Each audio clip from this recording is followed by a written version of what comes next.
It's a real pleasure for me. My name is Hilde Sandvik, and I'm welcoming you all in this really sunny weather to come here to listen to a very important conversation about migration and climate change. As we all know, the Earth's climate is changing at a rate that has exceeded more scientific forecasts. Some communities, even countries, have already started to suffer from disasters and the consequences of climate change, forced to leave their homes in search of new beginnings. Today we have invited two brilliant women to talk about climate change and migration. And it's a real pleasure for me to welcome them both on stage. First, we're going to listen to Amy Larkin, who's a renowned author, and she's been working for Greenpeace for several years. She has been producer for several years in cultural industry, and she told me just a few minutes ago that it was a friend of her father's who brought her into environmental activism, since he told her as a 12-year-old girl that in a few years' time we don't have even more food to eat. And, of course, Dr. Vandana Shiva, who's come all the way to Norway, and she's been in Norway several times, also a very renowned activist. Has been working in activism for decades. And really looking forward to listening to first Amy Larkin and then Vandana Shiva, and then we're going to sit down here to have a conversation. Welcome.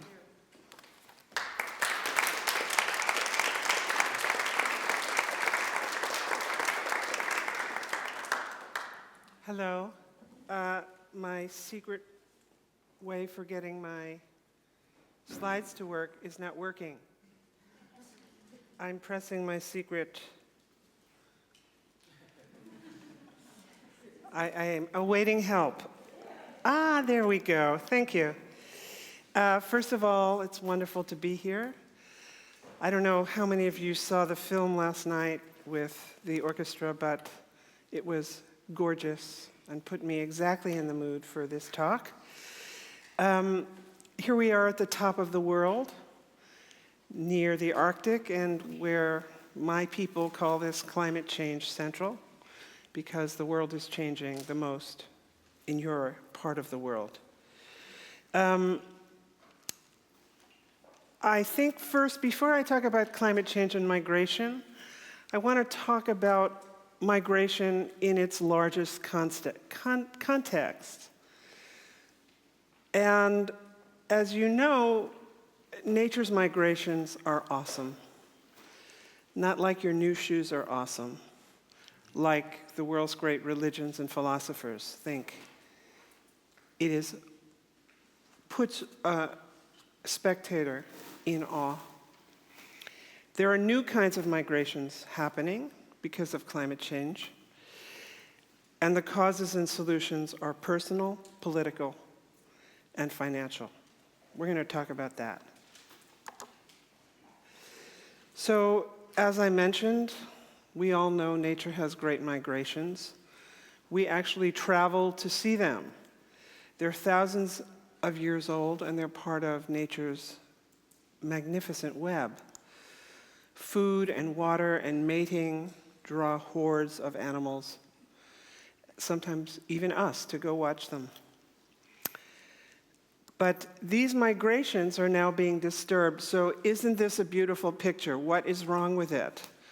And actually, this comes from the Norwegian Polar Institute.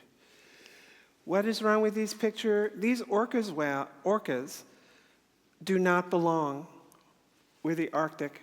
They are up there because there's no sea ice. They're not supposed to be here at this time of year. They're the top of the food chain. When the top of the food chain moves into a new part of this delicate natural web, what do you think that does to the food chain? It really mixes it up. Lots of animals will starve because this beautiful picture is not right.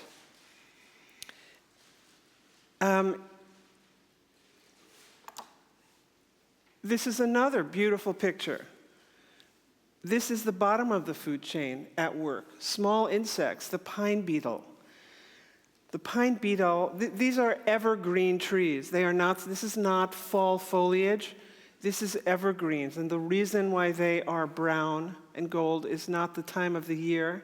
It is because they are being ravaged by small beetles, which are moving north for a variety of reasons. This is also from the Norwegian Institute for Nature Research.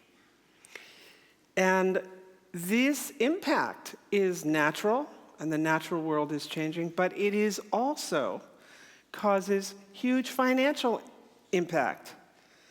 So you can see this is the pine beetle ravaging large forests in the western United States, and now moving into Canada, where these pine beetles were never before. So huge numbers of people and businesses live on these forests.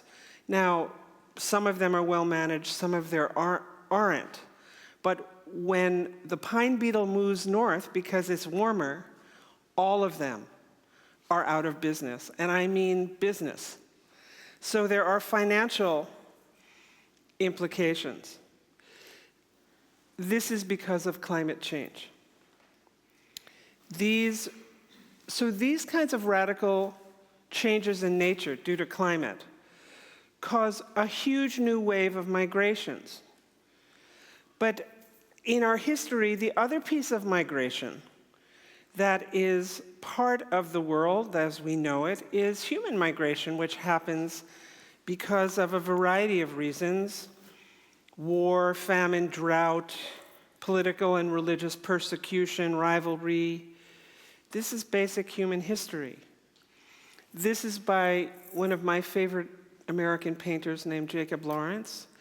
And this is the story of the slaves, the African-American slaves moving north from the South after they were freed by Abraham Lincoln. One thing about migration, human migration, even when it is for a better life, it is almost always a travail. It is almost always difficult, heart-wrenching, painful. It is the nature of migration, except when animals migrate, because they are migrating for a landscape that normally adapts to them and that they normally adapt to. So for me, it's personal. I am the child of a refugee. My father came to the United States from religious persecution on a boat that looked much like this, with his people looking much like this, and those people that did not leave did not survive. So for me, it's a very personal story. When I talk about migration,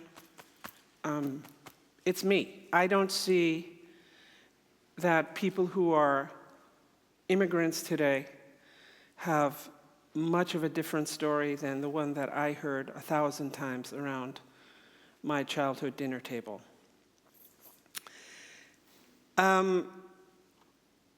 Not everyone has the luxury of going where to go.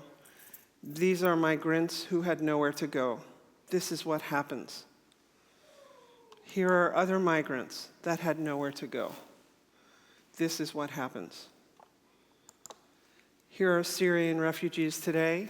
They are the victims of political, cultural, religious horrors. Environmental stressors have certainly made this migration worse than it would otherwise be. There have always been mass migrations, but today climate change adds a whole new layer, a whole new level of urgency and global impact. So these are refugees we all see every day on the news, and we all wonder what impact that will have on the world, what it must be like for them. Can I help? What can I do? What can my country do? Those are all real stories. And this is for a few million refugees. I now want to look at some real numbers, real people that are in peril today because of climate change. This is coming to the world today, when the world has only heated up 1 degree Celsius.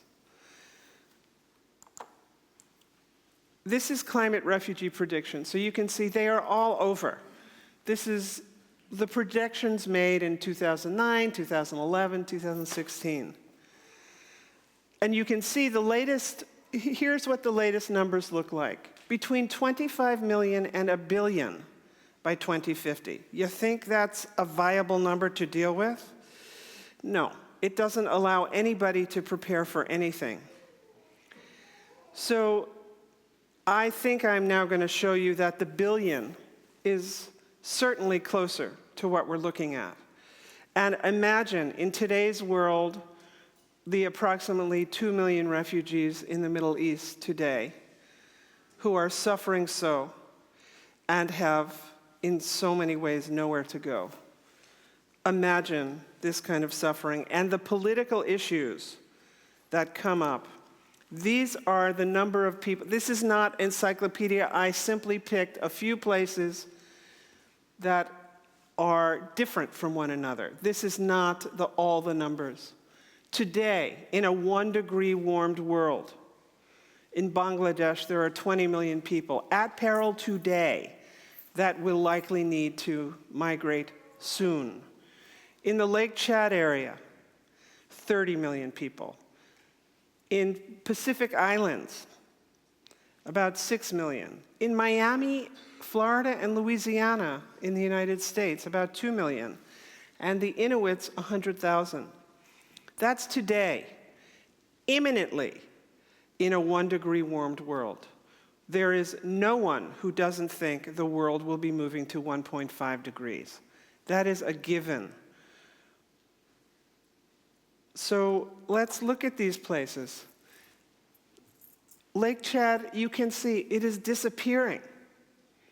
My friend Hindu Ibrahim lives in Lake Chad, and she was telling me about her family. They are climate refugees. They are leaving their land for as long as anyone knows. It is Niger, Nigeria, Cameroon, and Chad is the peoples that live around Lake Chad and need it for water. Where do you think these people are going to go? How is that going to destabilize the world? This is, in today's world, the story of climate change and migration. And if you want to talk about political, historical, religious issues, add this to the mix, and then go have a drink.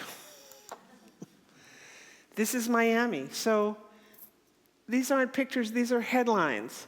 I was with a scientist a few weeks ago who was explaining to me that today in Miami, when it rains hard, not a big storm, just when it rains hard, it takes a long time for the water to go back down. The sewers are uploading, and basically there are floods all the time in Miami. Why are there floods?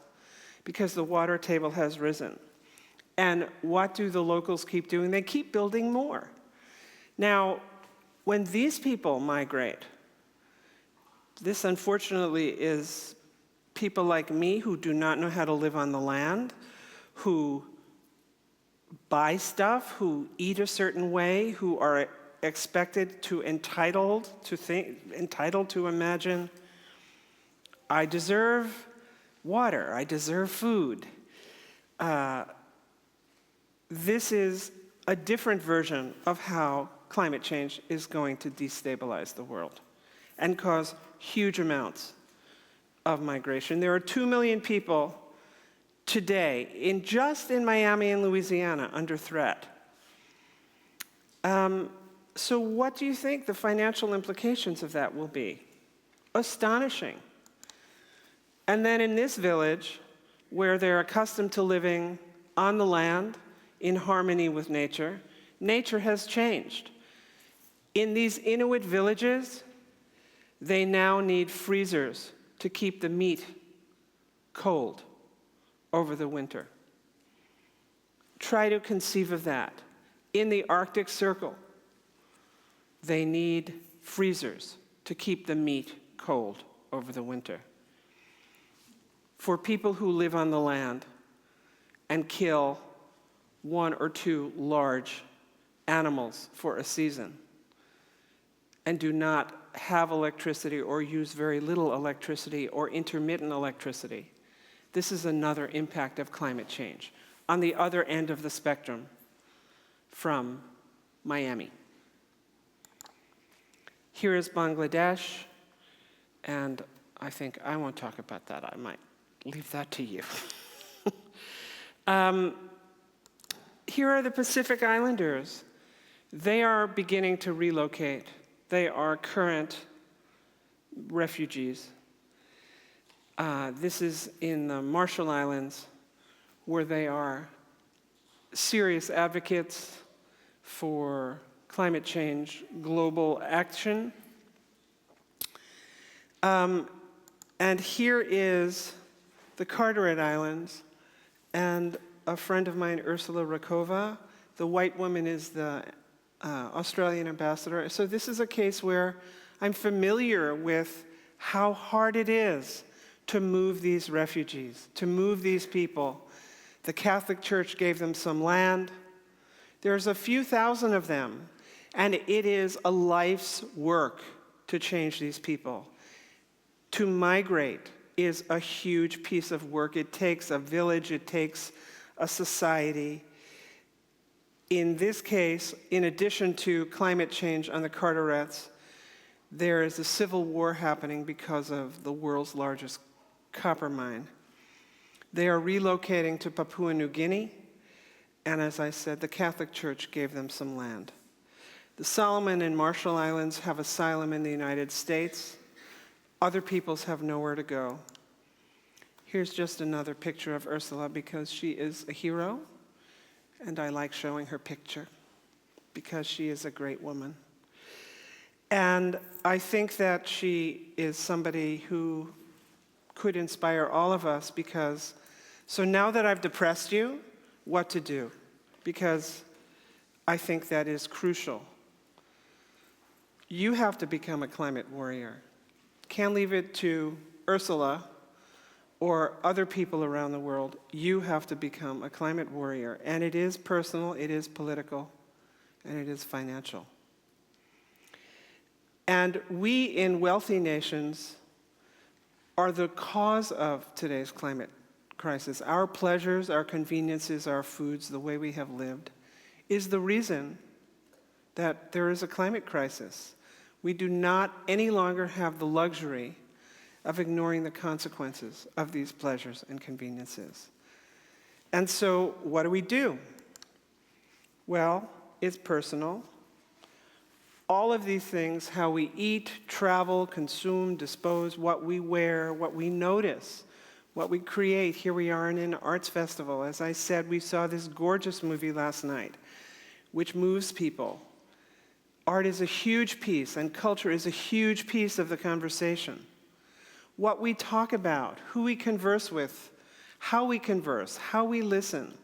You can never convince somebody to change without listening to them. So on a personal level, there are a huge number of actions that we can take. Financial, so here's some, political. So the governments of the world recently signed a climate accord in Paris, as you know, which was a huge achievement, and it did not come near enough what needs to be done. I'm sure most everybody here in the room knows that. That is not taking away from what an achievement it was. But the governments of the world are now going to have to recognize mass migration because it's here. It's not coming, it's here. And it is coming, no matter what we do. We either plan for this refugee crisis or it will be unbearable. It will be unbearable like it is today for Syrian refugees, except it will be everywhere all the time. And then in the financial arena, I think the reason I'm here is that I was at a meeting. I'm the vice chair of the World Economic Forum's Global Agenda Council on Climate Change, and I was sitting between the head of the Norwegian Polar Institute and the head of Arctic drilling for Statoil. Thank you. I don't need to finish the sentence, so I, of course, said to them, to the biologist, I presume you're the reason that Statoil, you're the reason that the sovereign wealth fund divested from fossil fuels. And then I said to the person from Statoil, and you're the person who is exploring a new arena of fossil fuels. Is this, and you're both government. So this is not quite in alignment of financial, political, or personal goals. And they all laughed. They said, you're not the first one to say that. But so aligning your values and money are fairly basic thing to do. And not as easily done. Some of it's very easy, but it's not that easy to do if you're in business and you want to speak up and say, we cannot do this because it's bad for the environment, or it is a stupid way to expand. There's a million ways one can redefine profit, and we can talk about it later. But I think that this is a really important place. Put your money where your mouth is. And just finally, for me, I think the most important message is that climate change is us. We either step up and be warriors. And my simple way of putting it is, most of you know Veni Vidi Vici. It's what Julius Caesar said. I came, I saw, I conquered. And I think it should become Veni Vidi Vigido. I came, I saw, I will protect. Thank you.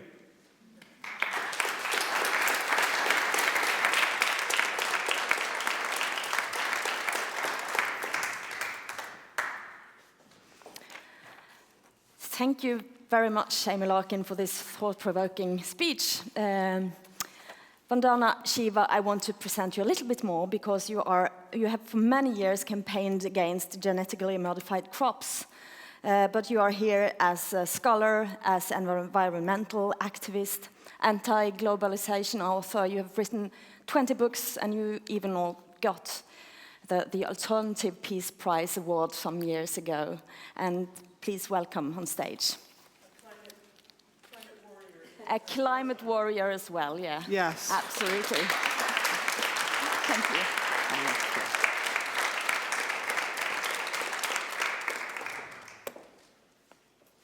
Thank you very much, and thank you, Amy, for that introduction. This summer in India, we've had forest fires in my region of the Himalaya like we've never had before. And this is the region where the movement of women to stop deforestation with the hugging of the trees was started. And at that time, we always said, defend the oak and the rhododendron because they give you water and they give you soil. But of course, commercial timber is the linear species, and they spread pine. And as you get temperature rise, you get more drying out, these forests are catching fire. In the central India, which has always been a semi-arid tract, and its entire cultivation was based on the recognition that there won't be too much rain,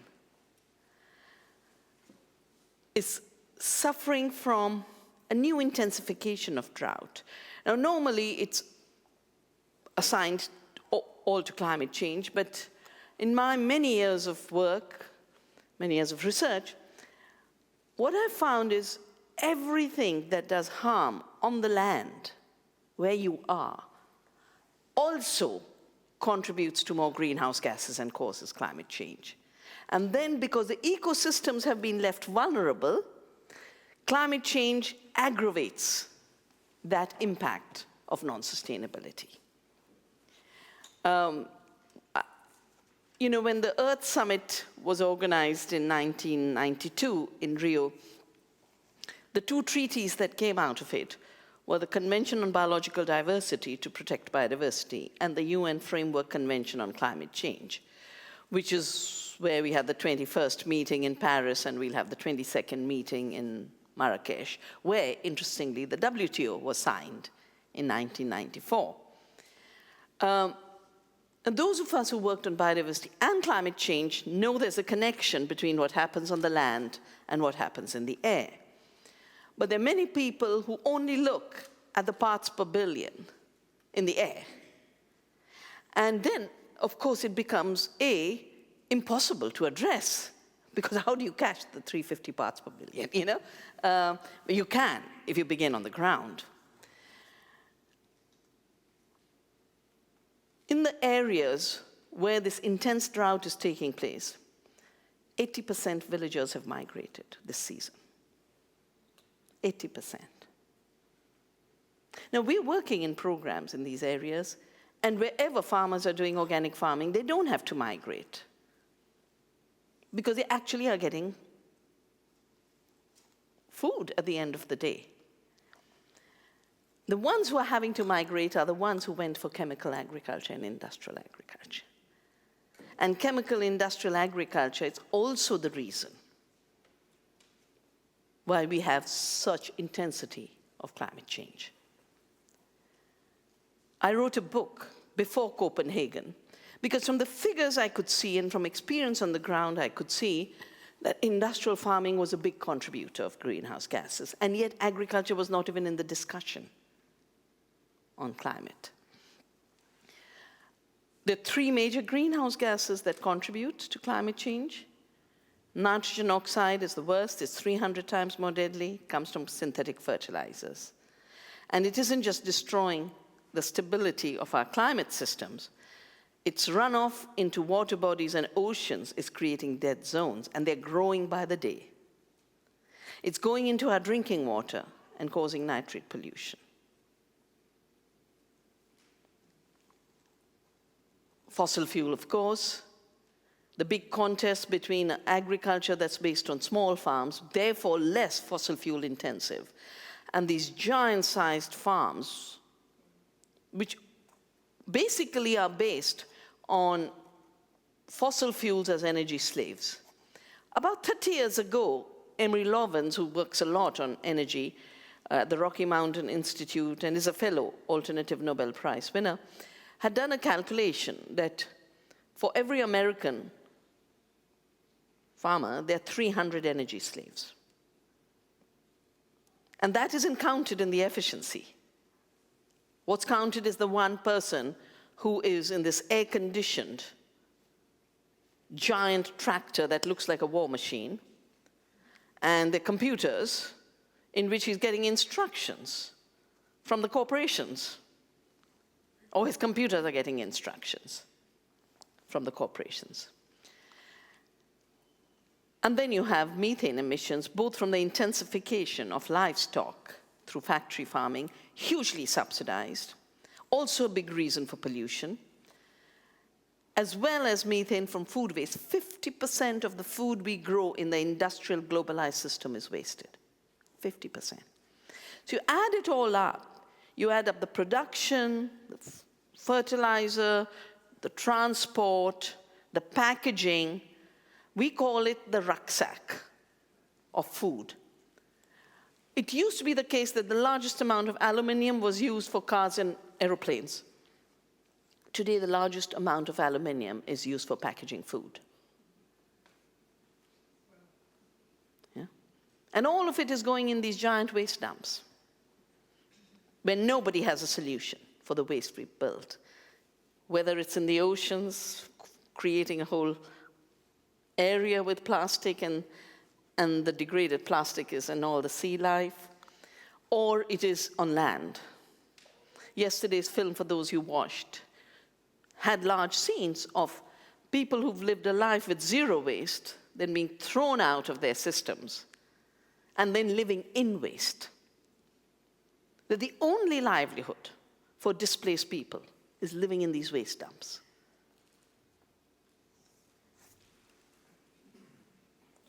Now, if 50% of greenhouse gases are coming from an industrial model of agriculture, that same model has destroyed the soil, even before it led to the emissions. It has destroyed the water. So the one part of India that has a drought, we have, all leaders these days are becoming producers of spectacle, not leaders of people. So when this drought became so severe that about 1,000 wells went dry, about 25 reservoirs went dry, what they did was send a train full of water from North India to the south. Now, on TV it looks wonderful, water by train, and the politicians look very good, or they're providing water. But a train can only go from one station to the other. It cannot go to every piece of land where food has to be grown. It cannot recharge the well of every woman who is walking miles.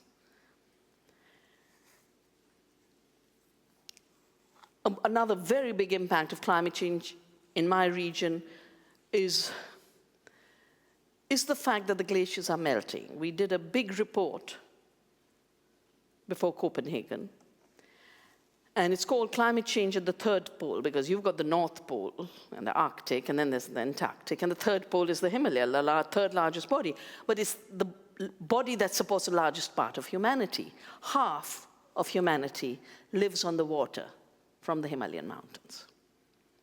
Now, so far, our rivers are perennial, because in the rainy season, the water comes through the monsoon, and in the lean season, it comes from the melting of snow. As the glaciers recede, and the average receding is about 23 meters per year, you're going to get the perennial rivers becoming seasonal rivers. And when you think of the fact that we are talking of half of humanity, we are talking of the most densely populated region of the world, the Ganges Basin, supporting life and agriculture for 10,000 years. We are talking of a very, very different time. So in 2013, the first 2 days of rain, we had as much monsoon as a whole month. And the thing about climate change, which is normally talked about only as temperature increase, but really is about erratic behavior of rain. It doesn't come when you need it. It doesn't come in the quantity you need. When it comes in a flood, or it comes in the wrong season, or it doesn't come. And in the Hindi word, the Sanskrit word for climate and the climate balance is ritu. Seasons are called ritu. And it's derived from rita, the right way of living. Because as long as we live right, we have predictable behavior. We can predict the seasons. And from what elders tell me in India, we used to have 8 seasons. Now, it's very hot and very cold, and either no rain or too much rain. So on the 16th and 17th of June 2013, the rain came down. Meantime, the glaciers are melting, and when glaciers melt, they form lakes. These are called glacial lakes. And with the heavy rain, that glacial lake up above Mandakini River in Kedarnath burst. Now, our ancestors were so wise that they recognized that the Himalayan rivers are only protected as long as their catchments are protected. So they made each of our rivers a shrine. And at the source of all the tributaries of the Ganges is a temple to the goddess. And I remember throughout my childhood, we would go there, there'd just be the shrine, and you walk back. But part of the globalized consumer culture is that, first of all, those who make lots of money live such dissatisfied lives that they always have to run away somewhere else to destroy that somewhere else. And they want to turn every place into a consumer place. So pilgrimage places have been turned into hotels. And those fragile Himalayas can't deal with these huge buildings. They can't deal with the roads. So when that flood came and the glacial lake burst, it carried with it all of the valley. Meantime, dams are being built, and those dams have further destabilized the mountains. And when we looked at the harm, most of the harm was around these so-called development projects. 20,000 people were washed away. Never made it to international news because it wasn't convenient. Because you couldn't spin it into a story. How do you tell a story about a sacred India? How do you tell a story about sacred rivers without destabilizing the story of limitless consumption and limitless growth? Now, I wasn't supposed to be working on agriculture. It wasn't my chosen path. My chosen path was physics. How am I stuck looking at agriculture and doing agriculture? Because in 1984, we had the Bhopal disaster and we had a Punjab violence, and I looked. And then I realized we've been told a very, very big myth that without chemical farming, the world would have starved. Now, I've done all the calculations. It's all there in the books. It's in my book, The Violence of the Green Revolution. Chemicals feed the world. Now it is GMOs feed the world. And the fact that all of this is the biggest contributor to climate change, of course, comes from those of us who work on it. But the ones who caused it were there in Paris. And while we were organizing to show that through biodiversity, ecological farming and organic farming, we can meet that 10 gigatons gap that has been left by national commitments. Because, you all gave President Obama a Peace Prize too early. He'd literally just become president, and you said, here you are, you're going to be a man of peace, and gives a speech that it was no longer the time of Gandhi. Here in Oslo. He said, now we've got to have war.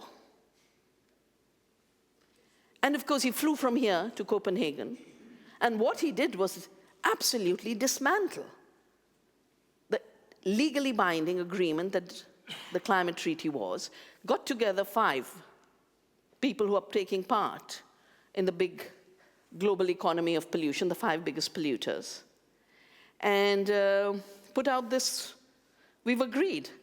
Meantime, inside the hall, all those countries, the Marshall Islands and everyone is negotiating. And on the TV, they see the press conference of President Obama saying, we've made a decision. And one by one, if you can go back to the speeches, just listen to those speeches, people get up and say, but we are negotiating inside. How can President Obama make a statement that it's over? And President of Bolivia, Evo Morales, got up and said, we were here to negotiate the rights of Mother Earth, not the rights of polluters. So I'm going to go back to Bolivia and call citizens of the world for a conference on rights of Mother Earth and climate change. And out of that came this draft declaration on the rights of Mother Earth and our duties to the earth. And if you look at the Bolivian website, you'll be able to find it. It went all the way to the General Assembly. So we have real solutions that work. And the real solution, as far as the big piece of climate change is concerned, is biodiverse intensive, ecologically intensive, local intensive food systems. The biodiversity intensive creates resilience. And that's why the movement I started, Navdanya, which means 9 seeds, is based on the recognition that if you have 12 crops in your field, if there's a drought, 5 will survive, you'll still have food. If there's too much rain, another 3 will survive, but you'll never have total failure. And with diversity, you never have no particular incidence of climate extremes becomes a reason for displacement and migration, because you have a buffer. You have what is called resilience. The second is organic farming. Now, we don't need the amount of carbon dioxide that's in the atmosphere. In the atmosphere, it's causing a problem. But we need lots and lots of living carbon in the soil. And that's how good farming was done and needs to be done in the future. Albert Howard was sent to India in 1905 to improve Indian agriculture. You know, that's the sad thing. We are always being improved by some wise man somewhere else. And he was a good enough scientist to notice the soils were fertile. There were no pests in the field. And he said, I decided to make the peasant and the pest my professor. And he wrote a book called The Agricultural Testament out of his learning, which is called the Bible of modern organic farming. It is what started the organic movement everywhere. The Soil Association in the UK, the Rodale Institute in the US. And it basically says the reason the farming in countries like India have been so perennial is because we work with the laws of nature, which is permanent. We work with the laws of permanence. What are the laws of permanence? Diversity. Nature never has monocultures. The law of return, recycling. Nature never has waste. And you put those two into practice, you've got a system by which you don't throw waste into the atmosphere, or your oceans, or your rivers. And you don't turn large populations into waste. One of my permanent debates with the wise men, and they're always men, is they constantly say, there are too many farmers. And I always say there are too few. Because farmers are not just producers of commodities. Farmers are stewards of the land. Farmers are conservers of biodiversity and water. You remove farmers from the land, you don't have conservation. Again, for those who saw the film yesterday, my region in the Himalaya is like the part of Nepal that was shown with terraces. Those terraces are works of art. And they've been shaped over thousands of years. And through those terraces on those high mountains, you can conserve water, you can grow food. You remove those farmers, those terraces are going to collapse. As they collapse, landslides will grow. Floods will increase, drought will increase. So we need to start seeing farmers, small farmers, really as protectors of the planet, if they work ecologically. Navdania's data is showing that we can increase organic content, organic carbon content in the soil. We've, in our 20 years of our particular farm, it's increased by 120%. And that's huge. If organic matter in the soil increases 0.5%, you can start storing 80,000 liters of water in the soil. Now, in your area, it doesn't matter so much because your water comes from snow melt. You've got snow up in the mountains, it'll slowly melt, and your soil will be recharged with water. But in our area, where you get a monsoon for 4 seasons, and then it's dry, you've got to store every drop of that rain. And if you don't store it in the soil, it's going to come as floods. It's going to wash away the soil. And then there'll be drought. Then you'll have empty wells and you'll have dry rivers. So you solve all of the problems related to climate intensification by taking care of the soil. Last year was the year of soil. And it was also the year when this refugee crisis was getting very intense. At that time, it was much more via Italy, the island called Lampedusa. Later, it shifted. So I called a group of people who work on different aspects. Some work, the UN. Most people aren't aware there is a UN convention on desertification, on issues of land. So the Secretary General of that convention was there, people who work on rural economies, and we together drafted a manifesto. And Amy showed the slide of Lake Chad and its shrinkage. Lake Chad has disappeared over a very short time, since the 80s. 80% of the water of that lake has been diverted to irrigate commodity crops and cash crops. 9 million people were supported by that water as fishermen, as pastoralists, as farmers. You saw the state of the lake. Conflicts grow. And what are water conflicts and what are resource conflicts? Are mutated both by the arms industry, which wants to create more conflicts, as well as by those who would like to divert attention from shifting the economy to defending a very destructive predatory economy by making it look like religions fight with each other. They did it with Punjab in 1984. When I wrote the book, it was presented. The conflict in Punjab was presented as a religious issue, and I found there was no religious issue at all. It was farmers. And the Boko Haram problem wasn't big in 2009. You know, even the name Boko Haram is a very strange name. It doesn't seem to come from Nigeria. It means reject Western education. You know, a strange title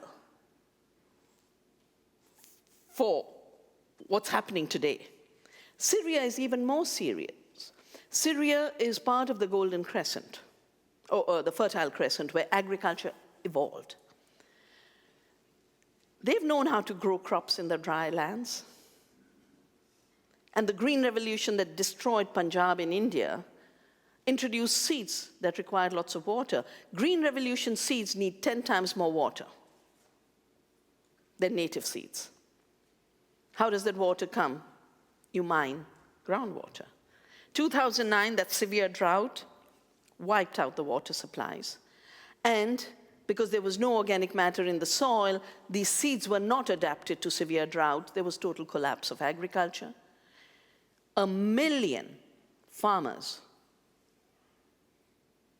left the rural areas and moved into the cities. That's the first big migration of Syria. And when they came into the cities, you know, you're only 5 million in this country. But can you imagine if 50,000 moved into Oslo? Would you be able to deal with it? You couldn't deal with it. And so, of course, there's the usual response governments make. And then again, the arms industry is waiting. Opportunity. And before you know it, you've got a full-blown war. The arms that went for the rebels are now in the hands of ISIS. And I always say, I will refuse to use the name ISIS for whatever is happening in Syria. I will always use it for the earth goddess from Egypt. Yeah. Now, there are lots of false solutions being offered. One of them is climate-smart agriculture, which is really based on pirating the climate-resilient crops our farmers have evolved. And because there's lack of time, I won't go into it. There's a language of precision being used all the time in agriculture. We are introducing a precision agriculture. What kind of precision is it if it's devastating the climate, if it's devastating our ecosystems, if it's displacing our people? It's clumsy, it's crude. And that's why we need to shift to living on this planet as citizens of this planet. And whether it is our economies or our democracies or our cultures, that is the grounding. That's the big shift we have to make. Fortunately, in most cultures, through most of history, that's how people lived. And they can be our teachers for this transition. And there will have to be a humility among those whose only claim to efficiency is riding on the backs of energy slaves and fossil fuels. We will have to need humility for the colonizing mind that always thinks the South needs improvement. We are not barbarians. We know how to live on this earth. We know how to care for it. We know how to love it. And that is what we need, not more profits and better bottom line for for 5, 6, 10 corporations. Thank you.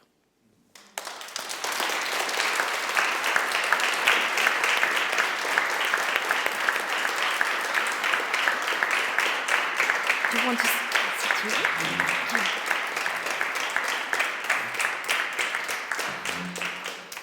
Thank you very much, both of you. And now we have so much to talk about. That's why I sort of stand up in the end, because I thought there is so much talking about here. And Amy, I was thinking about you because before I entered this room, I was listening to a few of your lectures at YouTube, both of you.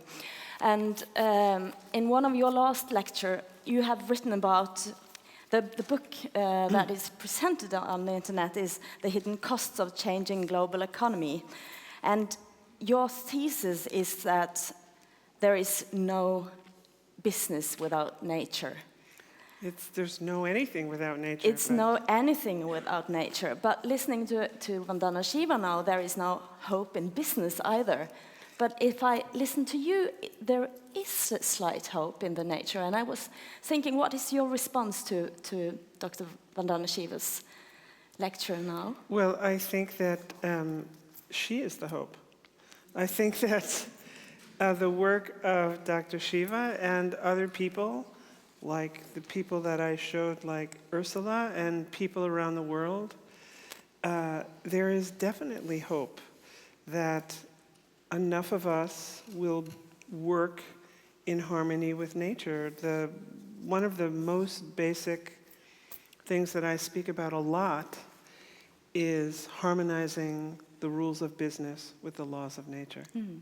That is actually something I speak about all the time, and I think that that is our job. And for most of us here who are not farmers, but consume food all the time, I think that in our work, whatever it is, whether you are making t-shirts or making clothing or energy, if you conform to the laws of nature and view them as the basis of your livelihood and your life, you will succeed. And we will succeed. That is the hope. But is there any hope? I mean, in business, do you see any changes coming up? Yes, there is some change. I think that the amount of change is not adequate to the need. We are so skewed. We are turned upside down now. And so I think that what large and small business has to do is a radical change, whether it be through our agriculture, whether it be our packaging. That was an astonishing piece of information, that we use more aluminum on packaging now than we do for cars and building and construction and large. This change in how we consume things and how we buy things and how we package things is so fundamental. And I would put it in two ways, and I loved what you said about, well, I loved most of what you said, but there was, I lived in Italy for 2 years, and when I returned to the United States, I realized there are two ways one can approach the world. One is with efficiency, economy, and speed. And the other is complexity and beauty and intention. And I guess what you like from here. I don't think you can do both. I think what I was thinking of when you said about what is efficient and smart and economic, it's economic for 2 seconds. Here, give me this money, and by the way, I'm destroying the future for my children, or I'm destroying the future for your children. What kind of economic return is that? That's insane. And that is the state. That is the environment in which our business lives today. That's why we need to change the rules of business. so that pollution can no longer be free. I have 3 rules of business, 3 rules that I think encompass most everything. Number 1, pollution can no longer be free, full stop.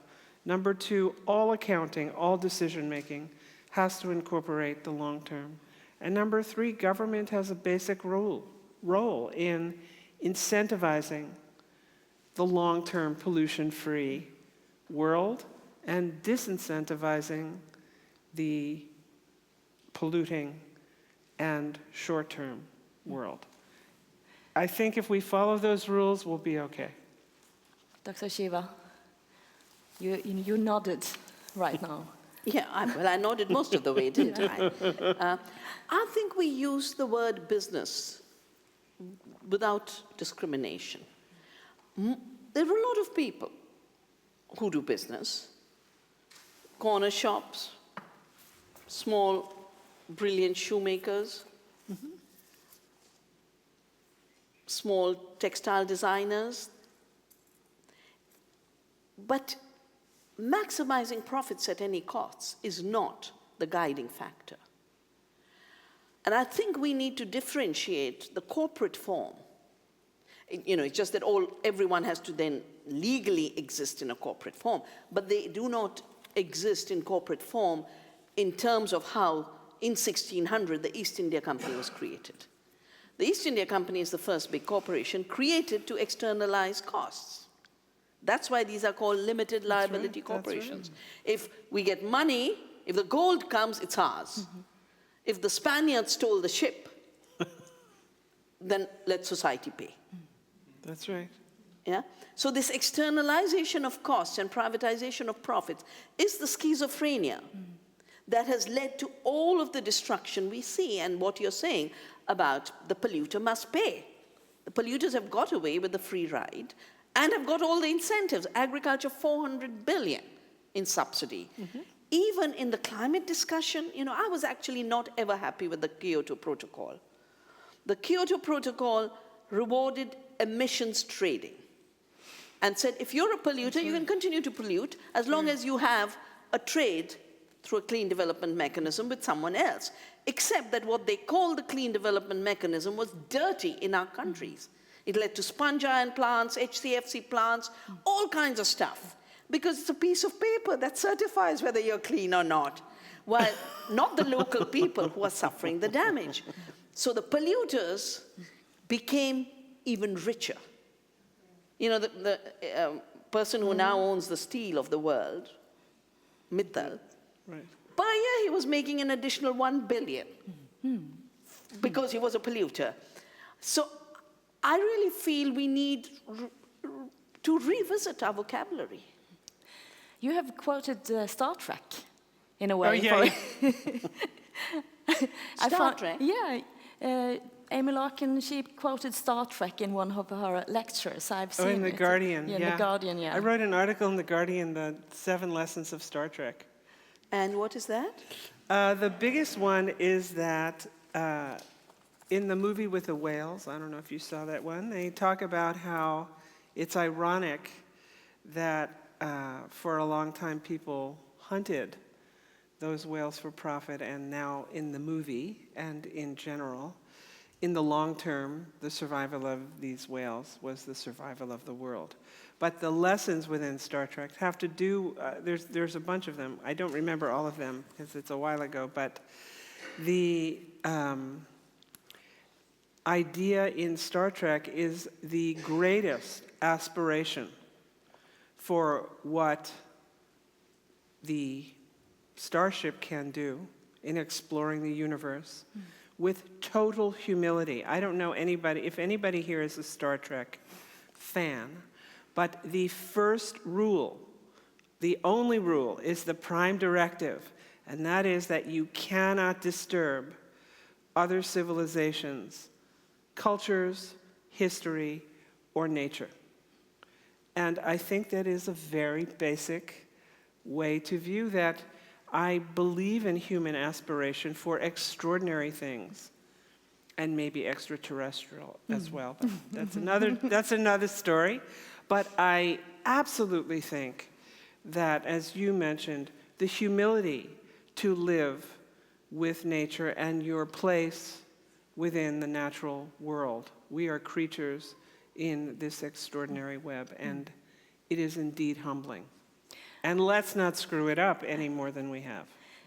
I think the correct quotation from Dr. Spock is something like, when man was killing these creations, he was destroying his own future. Yes. There you go. There you go. But there is, because we are now moving into a time when this is getting normal. I mean, migration, mass migration is the new normal, as you said. Yes.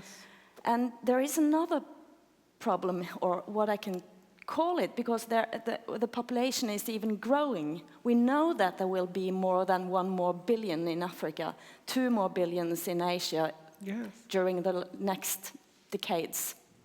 And how do we how do we make food? I mean, is it enough with small farms? Is it possible? Not only is it possible, it's the only way. Like I said, agriculture, the agriculture story is one of the biggest lies. That industrial farming increases food production and food availability. It is a highly inefficient way of farming. 10 units of input produce 1 unit of food. It's a negative production system, which is why it is destroying the planet. 75% of planetary destruction, soil, water, biodiversity, is coming from this model. Only 10% of what is grown today in the industrial globalized system is eaten as food. So for us to keep saying, let's have more soya, let's chop down the Amazon, the lungs of the earth, and the livers of the earth, for soya, well, it's not going to feed people. It's going to drive cars to biodiesel, torture animals. I always quote it, torture material, because the reason herbivores are called herbivores is they like herbs. They like grass. They don't like beans. And this intensive feed is totally messing up the animal health, which is why you have to use so much antibiotics. And then you're getting all the antibiotics resistance in humans. Ecological farming, we do ecological agriculture, and we've trained more than 1 million farmers in India. And then we took 200 farms, real farms, and said, let's study their productivity and compare it to the chemical monocultures. Normally what's talked about is yield. And yield is only the part of the commodity that leaves for the market. So if you turn an entire landscape into a monoculture, of course you're going to have more yield of soya and corn, but you won't have more food. So a simple equation, when you have a mixed farming, you have 9 units of output, of which 4 might be corn, and 5 will be 5 other things. You turn it into a monoculture, you'll go from 4 units of corn to 5 units of corn, but you've lost 4 units of nourishing food. That's never calculated. What disappears was never calculated. So we say we're going to measure nutrition per acre because food is for nutrition.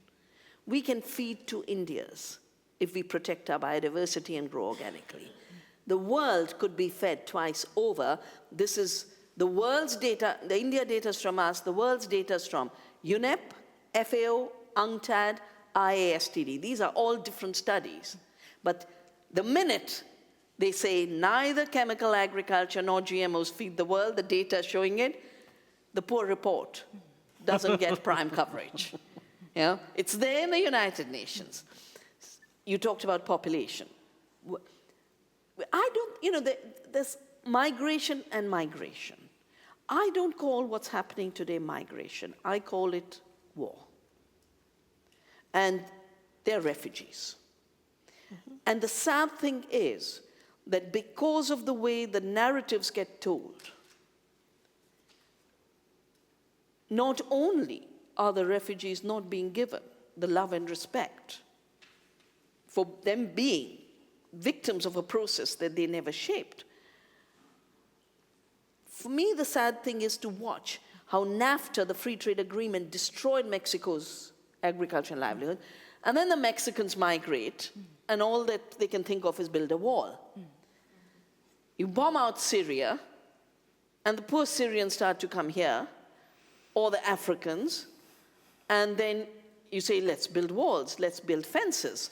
And this walling off between humanity, I think is the simple, most serious thing that's being done. My country was divided by the British during the partition. You might remember 1940s, before 47, before we became independent. 2 million people were killed. My mother herself became a refugee. On population issues, you said there are two ways, no? There's complexity, and there's this mechanical thought. All mechanical thought works on a linear projection. And none of those linear projections work. Linear projection of limitless growth, we'll keep getting richer. Linear projection of we'll keep getting more copper, we'll continue to have more aluminium. Linear projection of populations growing, it'll keep growing. No, the way we are messing up the planet, we could be down. Why don't we address the question instead of saying we'll be 9 billion, why don't we say we could be 0? Because that's the conditions being created by those who constantly create fear about population. We are in Norway right now. And of course, and when you sat there in between, and then you suddenly saw what Norway is really about. I mean, you have this schizophrenic It was totally moment. schizophrenic. It was a schizophrenic moment. Yeah, but you saw both sides of Norwegians there, I guess. And I know that you challenged both of them. I challenged the Statoil person. I made a suggestion, which is that I do not think that Statoil is going to divest itself from its oil operations today, but it can divest its research and development from no new fossil fuel research and spend all of its future-looking business to be fossil-free, like the Sovereign Wealth Fund. And so far they haven't done it. But what did he say? He was quite interested, and his eyes went big, and he said that's a very good idea. But the board. It hasn't, and I did reach out, but I would hope that is. I think that one of the issues that is real for those of us working in climate change is that the radical changes that we need for the global economy and for our businesses, big and small, every kind of business, almost every kind of business, needs a radical change in order to harmonize with the natural world. And in order to do that, there will be economic losers. There will be some big economic impacts. And do I think that the large fossil fuel companies and the large agricultural companies need to completely transform? I do. Or go out of business? I do. If they do, there will be a huge amount of economic fallout, which you do not wish on anyone. Well, you might wish on a few people. a few people I can but think of. I'm not proud of that. But I think that this is where government has the role to help make it safer for this change. And I have a really good example of how governments do not do this. I worked for 2.5 years with Harvard on a full cost accounting of coal. And in that work, it was very clear that coal, which is often called a cheap energy, is not cheap if you include the external costs, the social costs of coal. But I said that when we are putting in the full cost, I want to put in the full cost of what it will take to transition the economies and the livelihoods of coal mining areas. So in the United States, this was based on the United States, so it was an American study. The coal miners in very poor areas in West Virginia, in Wyoming, we need to, I don't wish ill on these people. These are poor mining regions. I do think they need to go out of business, but I don't wish them ill. I want to put in the cost of retraining them, changing these regions. They need a transition. I'm telling you, I went to 25 government agencies, unions, everywhere looking for who has the numbers. The writing is on the wall. Coal is going to go out of business. So nobody wanted to talk about it because they don't want to deal with the fact that this is real. You know, my political contributor or my current economic engine is going to change. So this is where leadership, to tell the truth, is crucial. And so now all the coal miners are out of work in West Virginia, and of course they're blaming the environmentalists. So here I was, a solutions director at Greenpeace, trying to get the clarity and the programs and the money for retraining them, but we are the reason. Of course, we had nothing to do with them, not nothing. But the downfall of coal largely in the United States has to do with the cheap version of natural gas, which is another whole problem. But this is where I think combining the existential, economic, and environmental solutions have to go together. But there is an existential question in this, because you have both been working in this industry as activists for decades, and we can no longer say that we didn't know. But I mean, we know. Yeah. We know. We know, and all of them who are causing the problem knew. Monsanto knew in '84 that glyphosate is a carcinogen. And then they got one signature in EPA to change the record. Yep. One man they must have bribed. Exxon knew, big campaign. They totally knew. Every one of them knows. Every one of them knows. Yep. We know. And I think that's the whole issue. That, and that's why I want to constantly differentiate between economic players who have no option but to internalize their costs, and those who have worked out mechanism over mechanism to hide and run away from the damage they do, and constantly create throwaway ecosystems and throwaway people. And that internalization of costs is so very important. We've done the calculations for agriculture in India, 1.2 trillion annually, dollars, not rupees, for environmental and social costs. You add the health figures, that's another trillion. You add it all into the world, the externalities are so big in every one of these activities that if the polluter really had to pay, this polluting economy would just come to a standstill. Yes. And it's because we, or the whales, or the bees bear the burden, they continue. And when you say, you know, we know, well, we knew in 1988 about climate change. That's why we got the climate treaty in 1992. It's not a surprise that with all the pollution, we are destabilizing the fragile climate system of the planet. And yet at every point it's you have an army. I know in the area of agriculture and biotechnology, but it's the same with these so-called climate skeptics. There are about 8 journalists and 5 scientists who are available to write nonsense each time society starts to take action.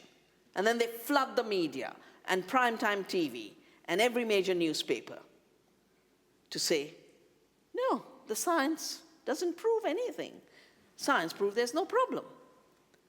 And this concentration, not just over the economy, but concentration over political control. In the US, the problem is stealing the democracy with Citizen United. You know, a decision where it said corporations can buy elections. And this whole process that we witness, which could never happen in our countries yet. And finally, the control over the media. You know, that's the reason people's media is becoming so important for people to communicate about what's really going on. I have a microphone here, and I will open up for questions from the audience here for the last minutes as well. There is one here in the back. Please come up here and tell who you are. Yes, Susanne.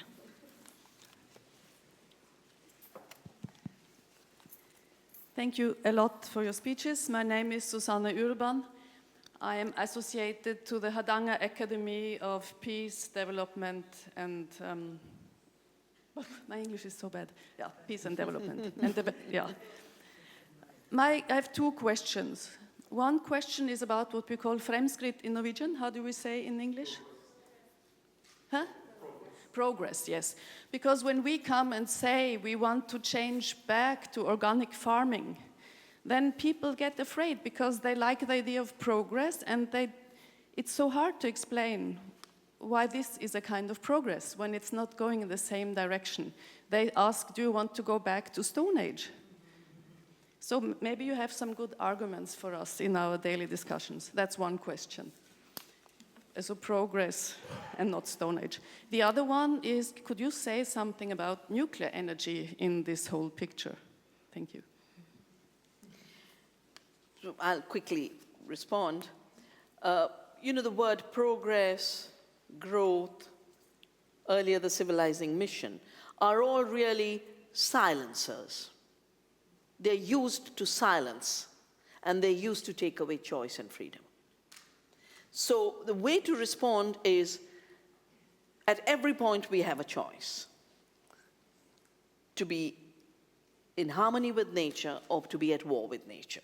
Mm-hmm. The war with nature path has given us this, the evidence is there. And the evidence is there that there's a precipice, 5 year, 10 year, 15 years, over. We have a dead planet.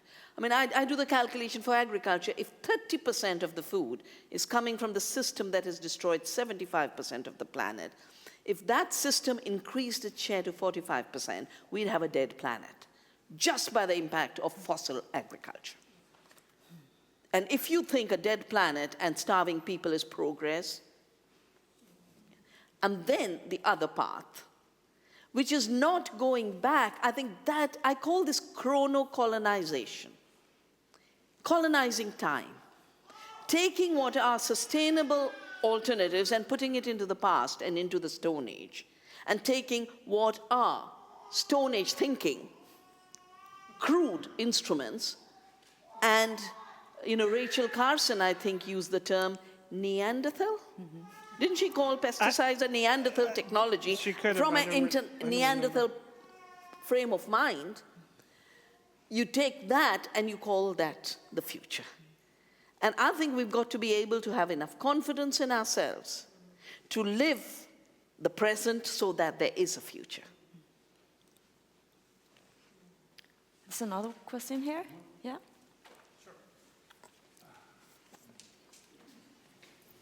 Hi, my name is Hilde Sandvik. I'm from the University of Bergen. Thank you a lot for a very, very interesting and thought-provoking lectures. Today, or this week, we learned in Norwegian media from the Statistical Bureau of Norway that we, as Norwegians, we increased our CO2 emissions by almost 1 million tons last year. And we are supposedly one of the most, yes, eco-friendly nations in the world. And I ask this a lot to people that are very, like yourself, engaged in environmental issues. How do we proceed, from your perspective, in order to make ourselves, first and foremost, but also our peers in our societies, in our local communities, actually listen to nature, listen to the factual climate change that is happening. That's one. And also, just another example of that is that these days there is an airport over on the east side of Norway that is closing down because of some regulations adding to the cost of every seat of the plane. And the consumers that now loses their tickets out of the country, their argument has been in the media that, okay, this will just add to the pollution because now I have to drive to Gardermoen to take my plane to Spain in order to have my vacation. So it seems that the ability to learn and the ability to take in the knowledge that we actually have on climate change is almost zero. So how do you solve this? So can I ask you, What does this research attribute the rise in emissions The to? footprint. I haven't checked, I have to say, but it's Petrol. primarily petrol So people driving more. production. Production. Production, of Petrol course. production. So Yeah, that's perfect. Sure. Yeah, Yeah. Statoil. Statoil. Statoil, right. That oil, yeah. So I think that, well, I would say there's two things. I think each of us has, in our daily life, I mean, I do think everything is personal, political, and financial. And I think that in your country, the fact you have an opportunity here that is unbelievable.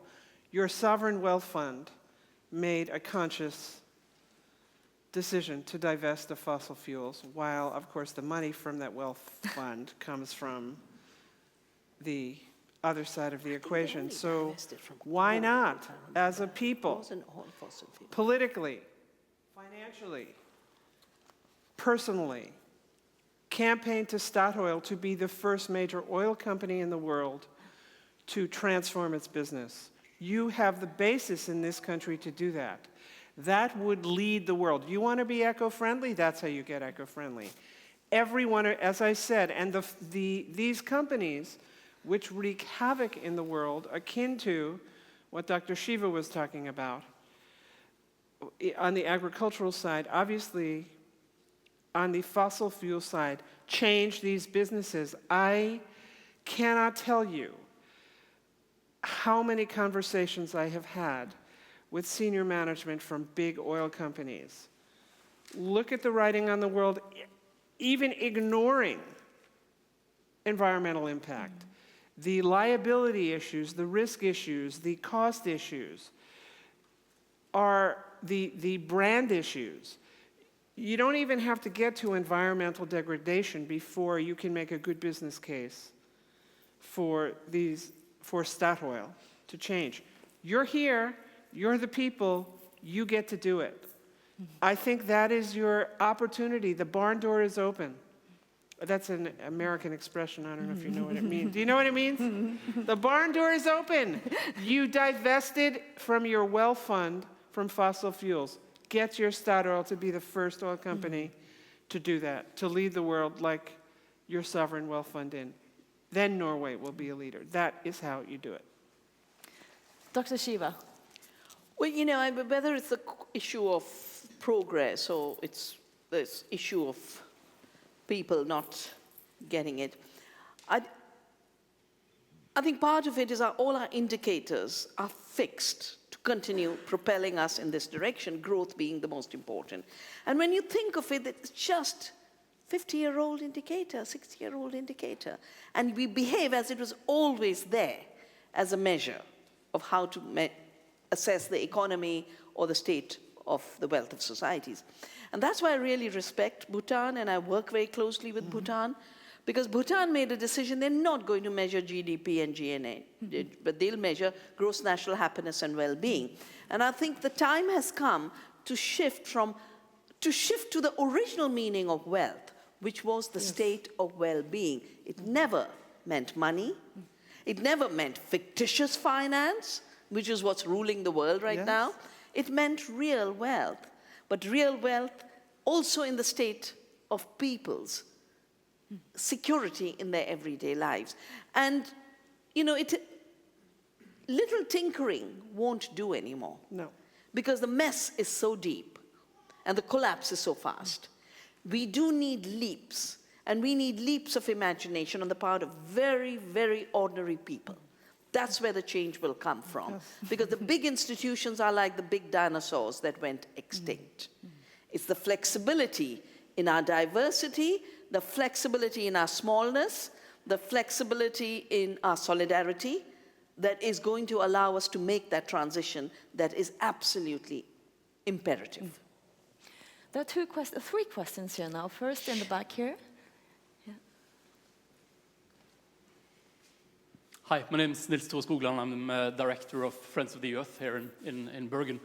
Very interesting talks for both of you, and very glad for you also to mention Bhutan, which just launched the project now called Bhutan for Life, where the Prime Minister is trying to, in a way, get a solution where you're tying together the different national parks by then also both promoting diversity and also climate changes, or carbon capture. So I was wondering, because you mentioned in Brazil that the way to divide the biodiversity issue and the climate change issue made it harder in a way to get good solutions that works together. But could you tell us a little bit about how would the agriculture that you're promoting in India, is that also able to capture carbon better than in a way other climate projects, for instance? You know, the soil is the biggest carbon sink, and it has the potential to become an even bigger climate sink.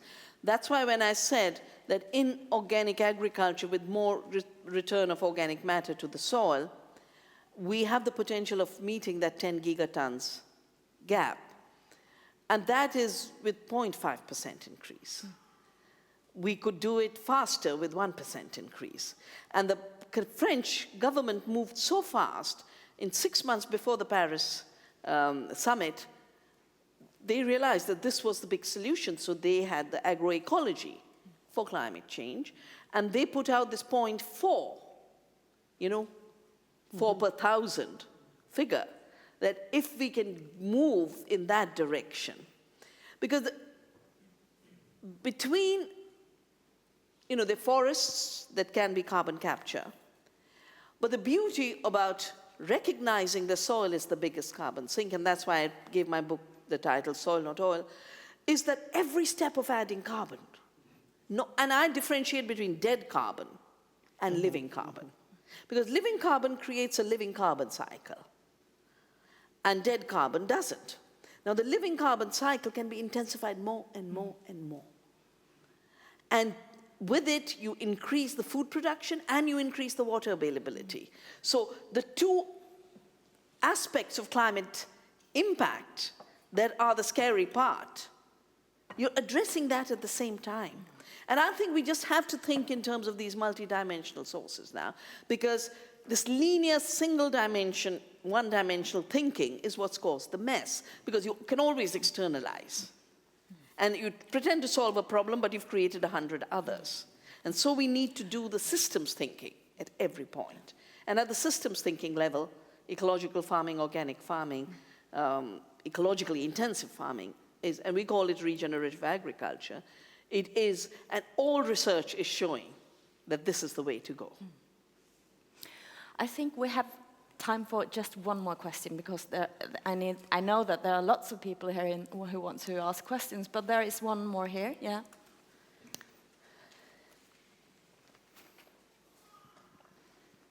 It's very interesting.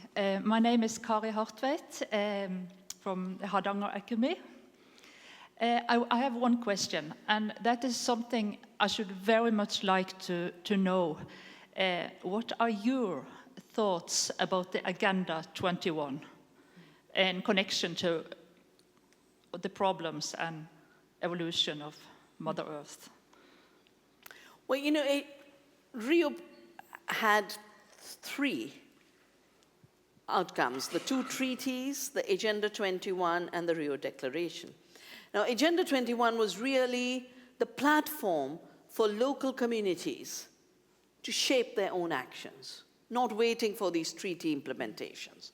So I would still say Agenda 21 is a very important place, because no one is deciding what's in it. You are where you are. And that's really the practice of Earth democracy. Then who are we to trust? The Earth first. And then, Amy Larkin, who are we to trust? Google? I would actually, what? Google?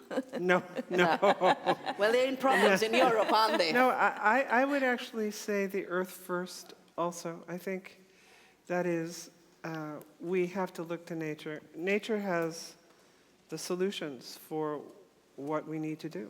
I don't think that is in dispute. And I think that we also must trust our greatest aspirations. We can figure this out if we are humble and if we are also our most audacious, bodacious selves. It sums it up quite nicely, I think. Thank you very much, both of you. And thank you for the Pleasure. audience here. Thank you. Thank you.